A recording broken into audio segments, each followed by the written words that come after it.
Hi everybody, Matt Bernier, Dan Illman, taking a look at a Pegasus World Cup contender profile, and guess what? He is the main contender in the Pegasus World Cup this year. There's Gunrunner. We're going to take a look right now. This is Gunrunner's most recent victory in the Breeders' Cup Classic, and Dan, my question for you, if he runs this race, can anybody beat him? I don't think so. This was a complete performance from a horse who was brilliant and consistent all year long. He went to the front. Florent Geroux didn't take any prisoners. Collected gave it his absolute best shot on the turn, and Gunrunner always found a little bit more. For all of the brilliant performances from Gunrunner in 2017, this was the best. He won all over the country, all over the place. He was winning at Saratoga. He was winning at Del Mar, won at Churchill Downs. If he doesn't run the Breeders' Cup Classic, say there's a slight regression, knowing you're going to have the likes of West Coast and Collected and Sharp Azteca, is he still strictly the horse to beat, or do you think there's a scenario where some of those other horses can jump up and get him? Some of those horses have to jump up. They certainly have the potential, lightly raced ones like West Coast, for example. But if Gunrunner, even if he doesn't run the Breeders' Cup Classic, let's say he runs the Whitney, a pretty brilliant race in his own right, he's going to be very, very tough. And as you mentioned, I think that was a really key point. He seems to run well on any kind of surface.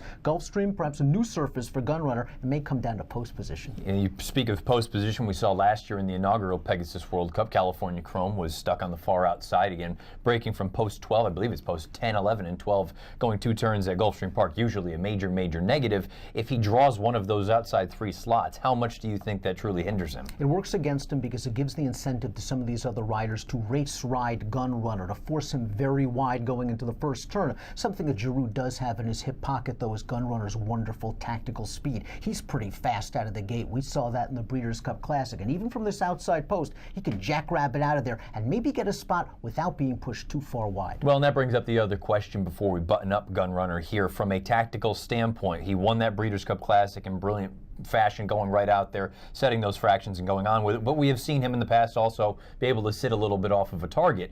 If you see a horse like Sharp Azteca, or you see some other horses that have some legitimate early speed, Collected one of them as well, do you think Geroux just gets aggressive and says, come and catch me, I'm the horse to beat? Or do you think they try to play a little bit of cat and mouse? I think it's going to be a little bit more cat and mouse than in the Breeders' Cup. I think in the Breeders' Cup, they knew they had the horse to beat. They knew Collected, the other speed, had speed, but would be willing to sit just off if possible. In this case, it's hard to imagine Sharp Azteca sitting off no matter the situation. I think Geroux's plan is, let's just break cleanly, let's break alertly, and then let's find a spot off of Sharp Azteca, and then when it's time to go, hope Gunrunner's there for him. One last race for the career of Gunrunner. He's going to be a heavy, heavy favorite in the Pegasus World Cup, and he is the horse to beat 10 days from now at Gulfstream Park.